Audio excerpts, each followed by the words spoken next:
Olá, seja bem-vindo à quinta parte desta série sobre a obra De Quive de Thomas Hobbes. No episódio de hoje, nós retomamos a partir da parte 4 a análise de uma passagem do primeiro capítulo que diz o seguinte: a causa do medo reside parcialmente na igualdade natural dos poderes e parcialmente na vontade de um machucar o outro. No vídeo anterior, nós analisamos tanto qual é o papel do medo, o que Hobbes entende por medo e também essa primeira parte, a igualdade natural de poderes como uma causa do medo. No vídeo de hoje, então, nós queremos entender primeiramente o que Hobbes entende por essa vontade de um machucar o outro, uma vez que, como nós já insistimos, Hobbes não acredita que o ser humano seja mau por natureza. Então, se o ser humano não é mau por natureza, como é que pode ser afirmado que um tem vontade de machucar o outro? Seguindo, na página 26 da edição de Cambridge, Hobbes diz: no estado de natureza, todos querem causar dano, mas, e aqui é que está a passagem que nós precisamos enfatizar, não pela mesma razão ou com igual culpabilidade. Então, preste atenção. Uma coisa é afirmar que um ser humano quer machucar o outro. Outra coisa é afirmar que ele é mau, justamente porque a maldade depende da razão pela qual você quer machucar o outro, depende do seu grau de culpabilidade, como ele acaba de afirmar. Isso significa que nós podemos querer machucar o outro, como já foi visto nessa série, simplesmente porque isso é uma forma de nós garantirmos a nossa própria conservação. Então, causar um dano a outro significa, em suma, enfraquecer uma ameaça potencial. O outro é sempre visto como alguém que quer igualmente se proteger. Como você sabe que você é uma ameaça para ele e que ele te vê dessa forma, você sabe que ele pode tentar então te enfraquecer. E por isso você se antecipa, você procura os meios de que antes que ele faça isso com você, você é quem fará isso com ele. Então isso é que significa afirmar que num estado de natureza, quer dizer, quando não existe um poder comum ameaçando igualmente todos os seres humanos, então todos esses seres humanos são ameaças potenciais uns aos outros. Pela lógica do ataque preventivo, todos os seres humanos então querem machucar uns aos outros. E essa é que é a causa do medo, não uma crença na suposta maldade inerente ao ser humano. Dando prosseguimento ao que Hobbes diz aqui, ele faz uma análise então do que seria um homem modesto. Seria justamente aquele que pratica a igualdade de natureza, tem uma estimativa verdadeira de suas capacidades, permite aos outros tudo aquilo que permite para si mesmo. Então, quer dizer, esse é justamente o homem que não machuca os outros pelas razões erradas. É um homem que não pode ser culpado do fato dele procurar machucar o outro ser humano. Por quê? Primeiro, porque ele não acha que ele é mais forte do que os outros. Ele não acha que ele vai conseguir dominar todos os outros. Não é dessa maneira que ele avalia as suas próprias forças. Ele acredita justamente na igualdade. Por acreditar na igualdade, ele percebe a sua vulnerabilidade diante dos demais e é por esse motivo que ele está sempre procurando se precaver. Inclusive, essa maquinação a qual ele é condenado, o fato dele estar sempre tendo que tomar providências para se resguardar, é o que Hobbes entende por medo.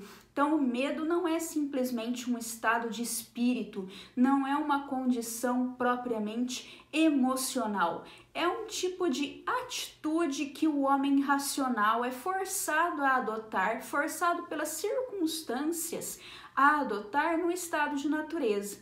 E isso mesmo que ele seja esse homem modesto, então, que é justamente um ser humano que não seria considerado alguém mau, né?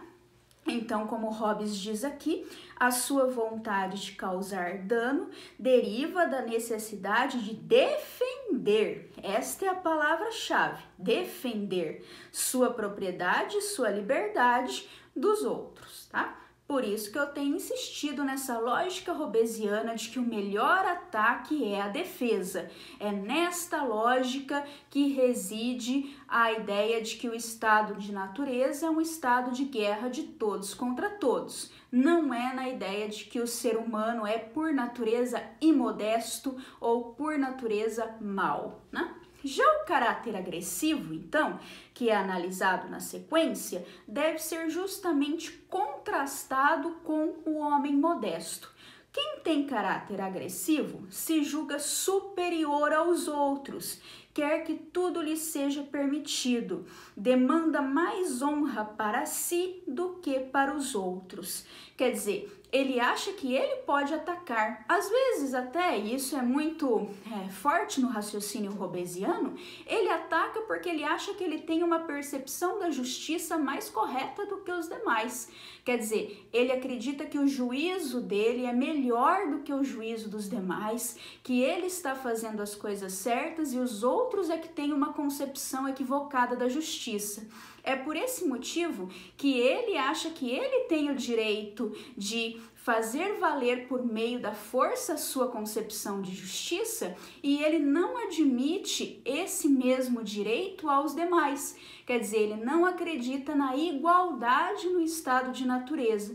Por isso que o caráter agressivo deriva da imodéstia, quer dizer, o caráter agressivo é justamente esse tipo de pessoa que, inclusive, muitos de nós conhecemos muito bem, né? Que não se acha nem um pouco má, não é uma pessoa que haja por motivos egoístas, é uma pessoa que acha, pelo menos, que age sempre pelos melhores motivos, né? Se considera uma pessoa de princípios, só que ela acha que esses princípios são tão autoevidentes, esses princípios são tão verdadeiros que ela tem o direito de ir sempre até o fim, doa a quem doer, em nome desses princípios, ao passo que aquele que faz oposição a ela sempre é visto como uma pessoa de má fé, ou pelo menos uma pessoa que não tem o devido discernimento moral. Então esse é o pior caráter possível na visão hobbesiana. Esse suposto homem de princípios, esse que quer fazer justiça e que o mundo pereça, é pior até do que uma pessoa que simplesmente se assume egoísta e diz que está agindo na vida em busca dos seus próprios interesses, né? Aliás, esse tipo nem me parece ser alguém passível de condenação na filosofia moral hobbesiana. Se você simplesmente é um tipo que admite que está perseguindo a realização dos seus interesses e você admite que todas as outras pessoas têm o mesmo direito que você a fazer isso, então você está ok perante a teoria hobbesiana.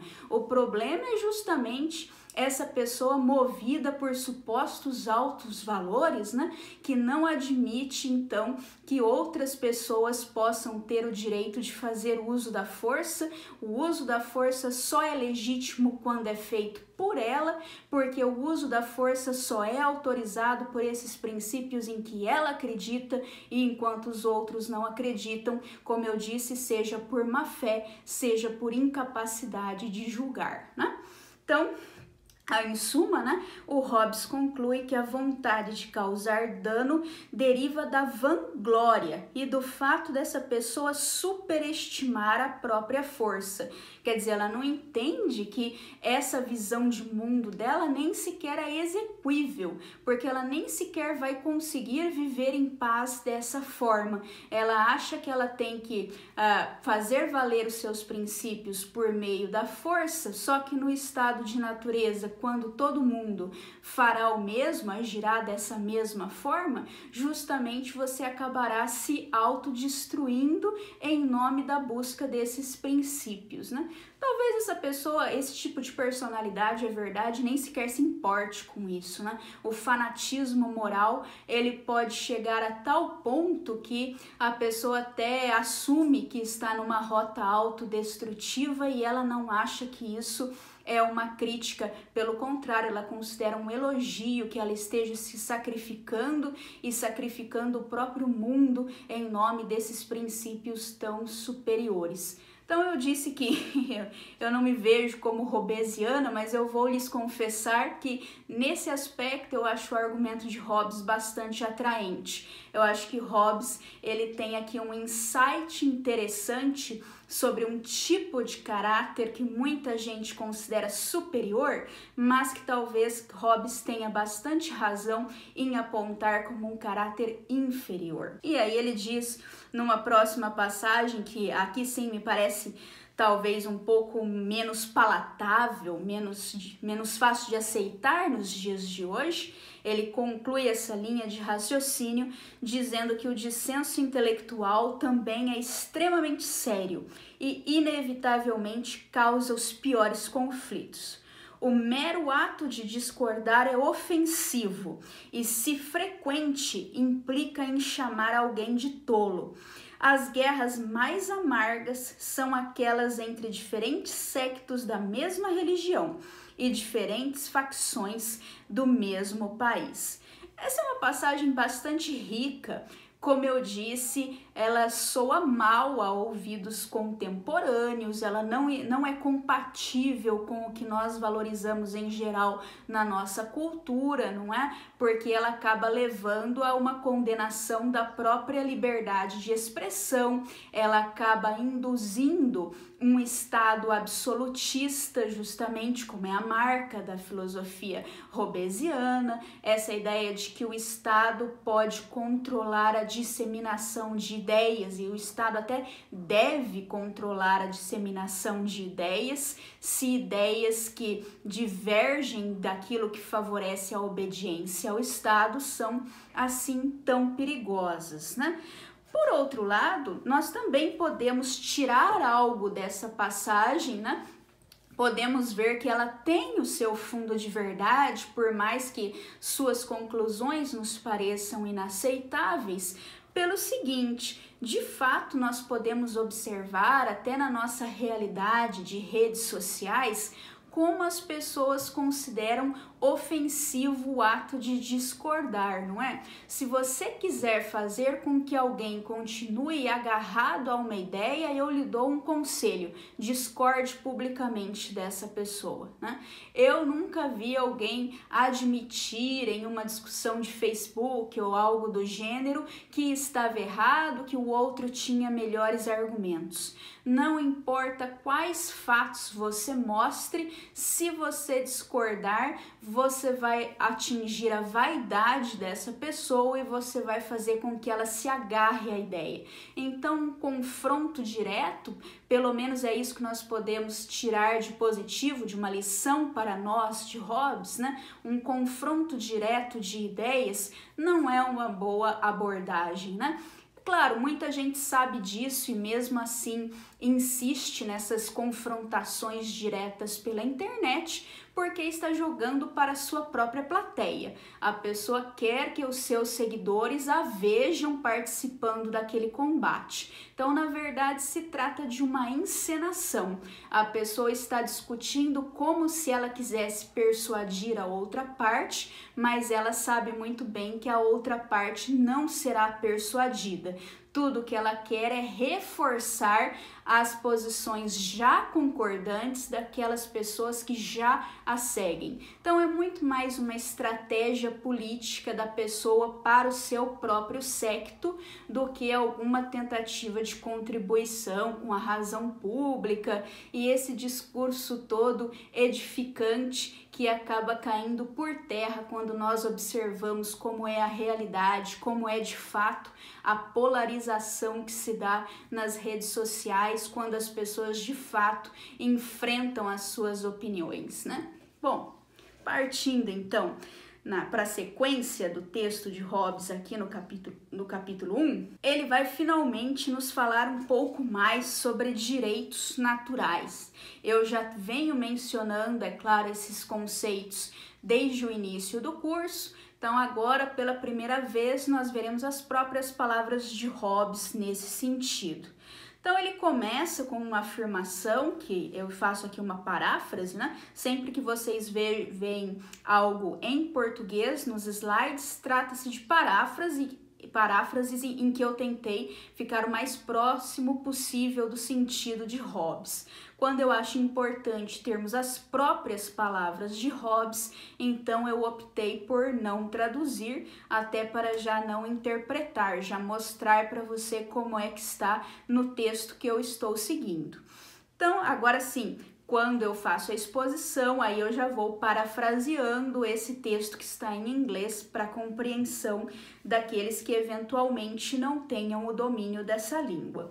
Então, Hobbes diz assim: direito é a liberdade que cada homem tem de usar as suas faculdades naturais de acordo com a reta razão, né?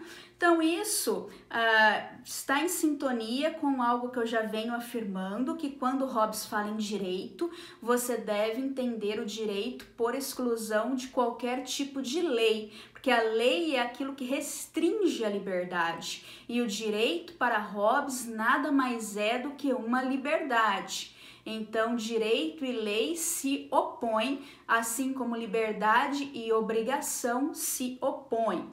O direito natural, ele diz, é aquele de cada homem de proteger a sua vida e o seu corpo da maneira que ele puder. Então, existe uma conexão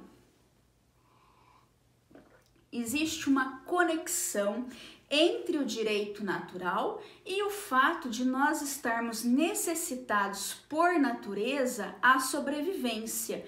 O direito natural é um direito ao uso dos meios para a sobrevivência. Por isso que nós podemos afirmar uma certa culpabilidade no homem imodesto, no caráter agressivo, porque ele é justamente aquele que não está favorecendo a sua sobrevivência na medida em que ele não aceita a igualdade entre todos os homens, na medida em que ele quer que o juízo dele tenha mais valor do que o juízo de outros homens. Então, nós não podemos dizer que ele esteja agindo de acordo com o direito natural. Por isso que nós veremos, inclusive, na sequência, que esse homem pode ser considerado um pecador contra Deus, né? Ou alguém que está violando leis de natureza. Então, existe um certo sentido em Hobbes em que nós podemos falar de um uso legítimo do direito natural. É por esse motivo que Hobbes pode descrever um caráter como sendo agressivo ou imodesto. Mas seguindo aqui nessa mesma passagem da página 27, ele diz que o direito a um fim não tem sentido se o direito aos meios necessários a esse fim for negado. Segue-se que desde que cada homem tem o direito à autopreservação, ele tem o direito de usar quaisquer meios e fazer qualquer ação pela qual ele possa preservar a si mesmo. E isso leva a uma passagem que eu considero uma das mais importantes para a boa compreensão do pensamento hobbesiano e do motivo de Hobbes entender o estado de natureza como um estado de guerra de todos contra todos. Vejam, ele diz que por lei natural, cada um é o juiz quanto a essa questão dos meios que ele usa e da ação que ele pretende tomar ser ou não necessária para a preservação da sua vida e do seu corpo. Quer dizer, você não pode, no estado de natureza, pretender uma superioridade com respeito a outros seres humanos para que você avalie se aquilo que ele age, no sentido de buscar a sua própria preservação, é um meio correto ou não. Ou seja, a ideia aqui é a seguinte: O fim de todos, o fim legítimo é a autopreservação. Isso nos dá um direito a buscar essa autopreservação. Esse direito depende do uso de certos meios. Você tem então o direito aos meios que garantam a conservação da sua vida e do seu corpo. Só que então, quais são os meios necessários para que eu me preserve? É realmente necessário para minha preservação que eu tente evitar que você conquiste mais terras, que eu tente até te escravizar ou até que eu te mate para que você não me mate amanhã? Será que isso era realmente necessário? Será que eu podia confiar em você? Isso eu tenho o direito de julgar. É isso, em suma, que é a essência do estado de natureza. Esse juízo é um direito meu do mesmo jeito que você tem direito ao seu. Você não pode me vincular através de um juízo seu no estado de natureza, justamente porque o estado de natureza é o estado em que não existe uma autoridade humana. Você não tem autoridade sobre mim. Então você pode discordar de mim, mas eu tenho o direito de agir sobre o meu juízo, sob o meu juízo e não sob o seu juízo. É isso que configura a essência do estado de natureza. Então, se eu digo que tomar o seu corpo, destruir o seu corpo, não é um ato agressivo, porque é algo que eu honestamente vejo como um meio para a minha preservação, então eu tenho o direito de fazer isso. E aí é claro que está configurada a guerra de todos contra todos. Quer dizer, é essa ausência justamente de uma autoridade dotada do direito de tomar esse tipo de decisão. Então eu posso avançar no argumento hobbesiano já lhe dando esse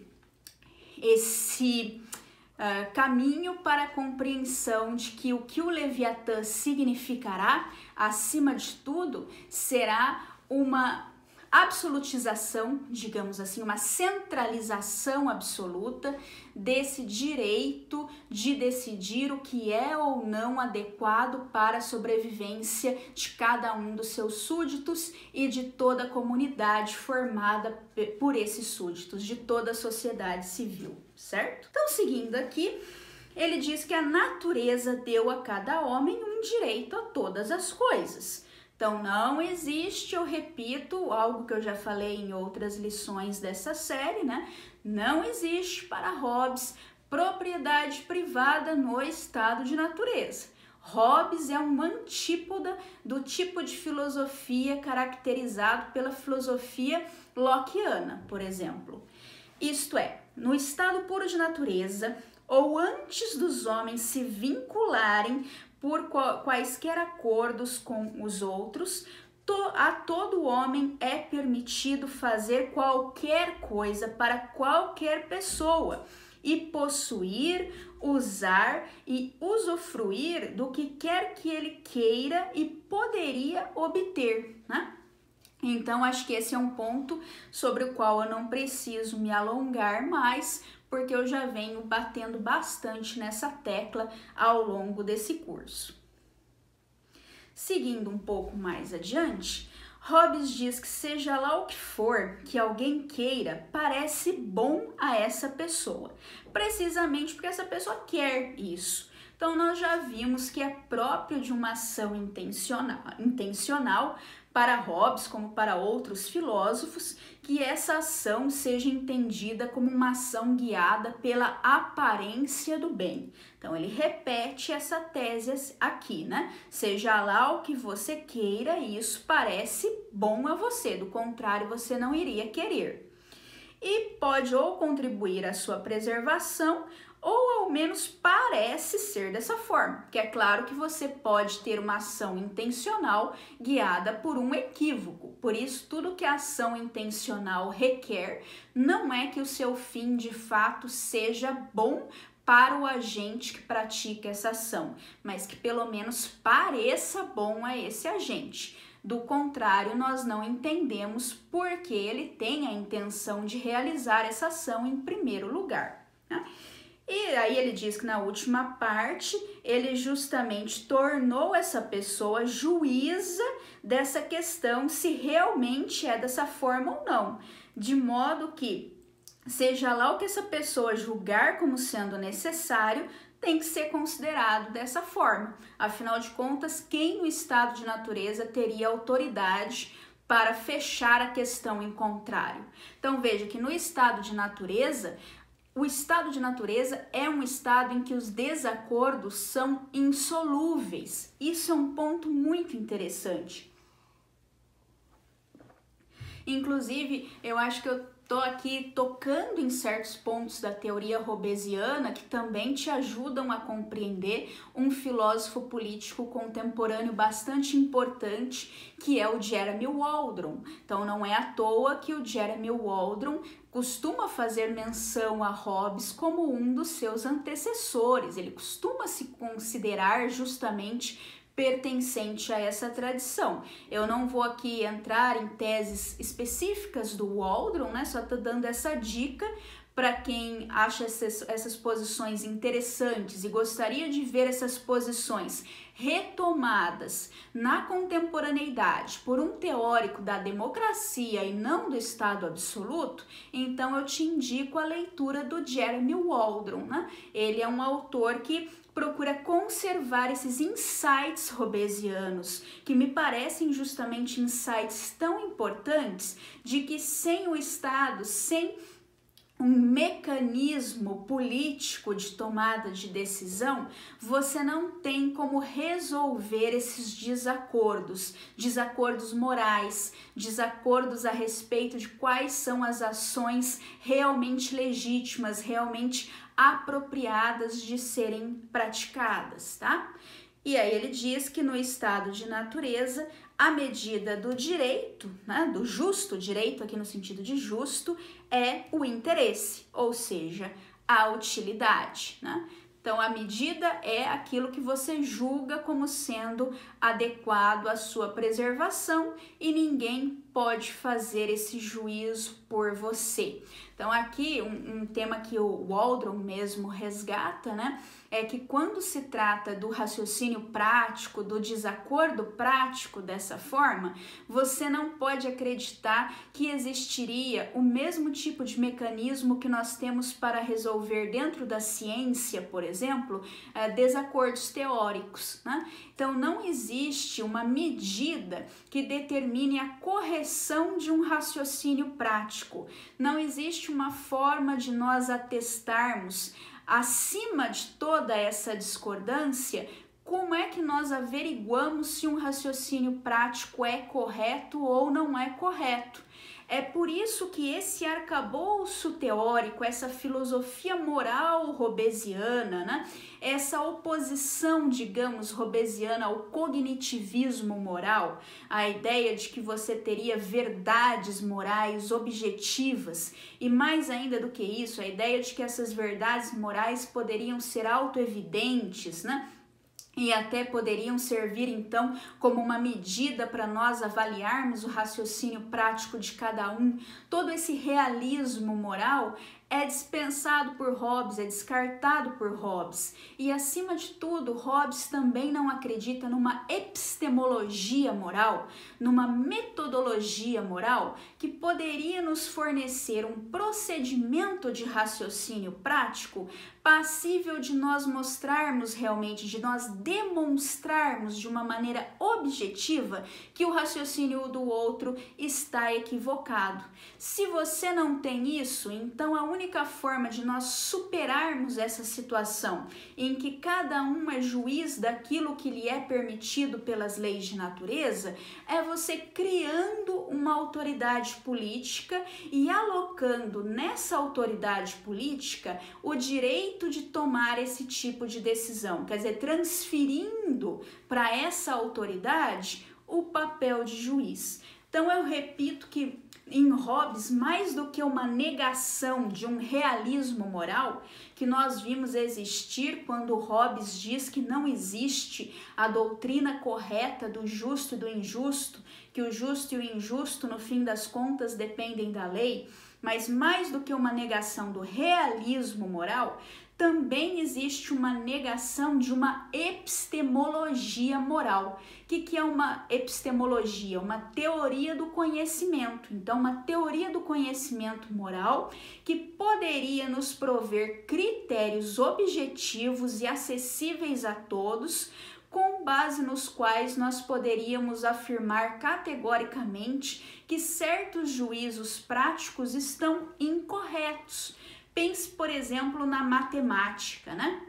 Se você faz um determinado cálculo matemático e chega a um resultado falso, a matemática lhe provê os meios para que você possa corrigir esse raciocínio. Então, você pode corrigir o raciocínio de outra pessoa, mostrar objetivamente em qual ponto ela se perdeu, em qual ponto ela cometeu um erro de raciocínio. Agora, na moralidade, nós não teríamos uma contraparte desse tipo de critério. Não há como você demonstrar a invalidade, demonstrar o caráter falacioso de um juízo que diga que algo é necessário ou não para a minha preservação. E é por esse motivo que o Hobbes acabará nos dando a autoridade política como um substituto desta razão pura prática, pronto, né? Quer dizer, a autoridade política, ela faz às vezes dessa medida comum objetiva que não existe quando se tratam de juízos morais, tá? Então, a autoridade comum, a autoridade política, ela faz às vezes de uma razão pública, né? A razão pública só pode de fato existir a partir do momento que o Estado é constituído. Então, grande parte da filosofia do Jeremy Waldron, que eu mencionei agora há pouco, é uma maneira de converter esse tipo de raciocínio para uma teoria da democracia, adaptar essas premissas a uma filosofia da democracia.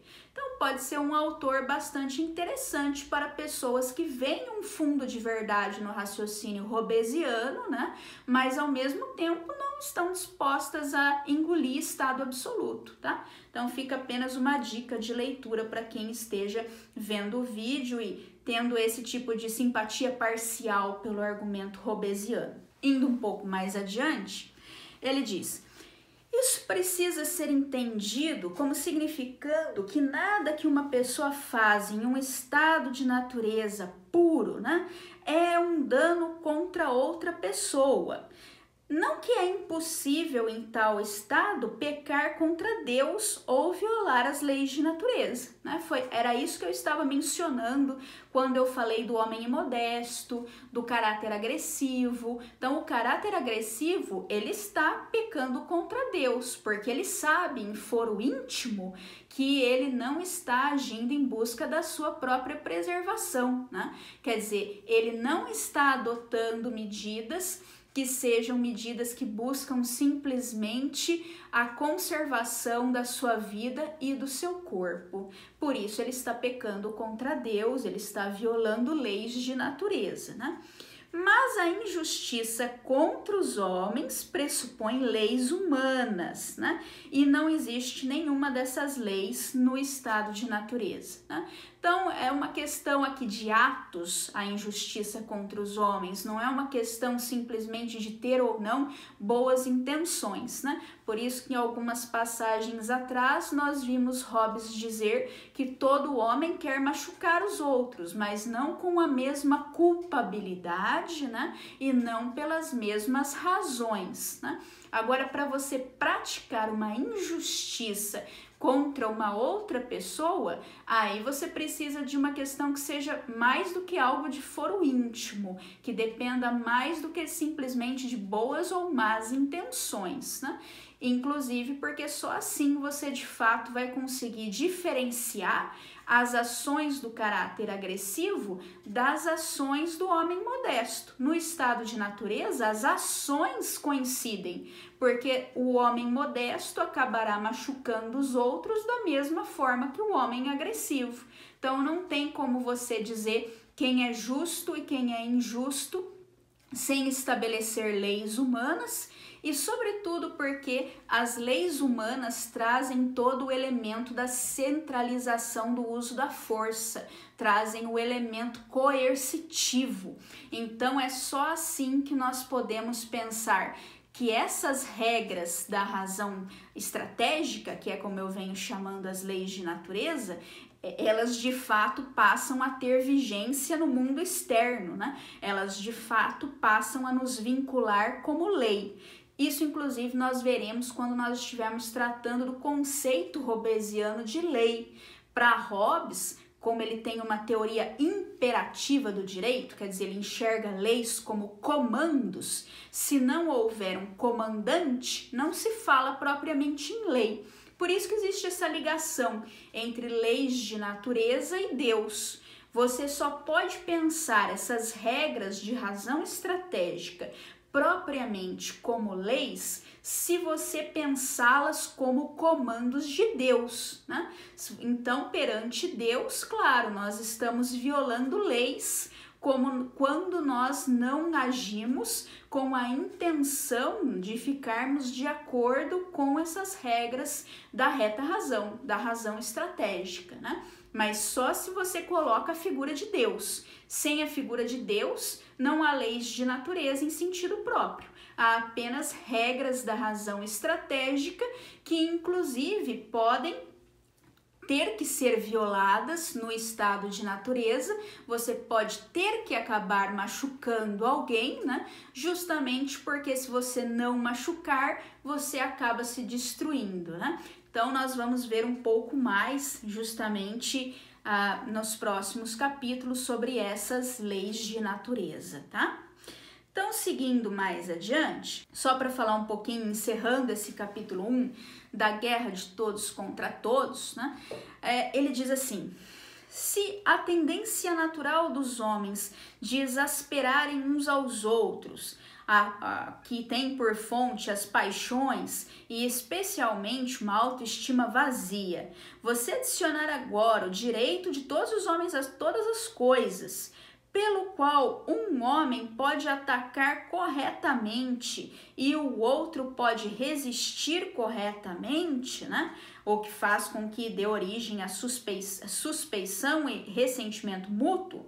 Se você adicionar também como é difícil, com poucos homens e pouco equipamento, tomar precauções contra inimigos que atacam com a intenção de te subjugar, não se pode negar que o estado natural dos homens, antes deles se unirem na sociedade, foi a guerra, né? Então veja, antes de se unirem em sociedade, vamos nos lembrar do último episódio, não é antes de entrarem em qualquer coletividade, em qualquer agrupamento. Vamos retomar aqui que sociedade para Hobbes é uma aliança mais ampla do que um simples aglomerado de seres humanos, tá?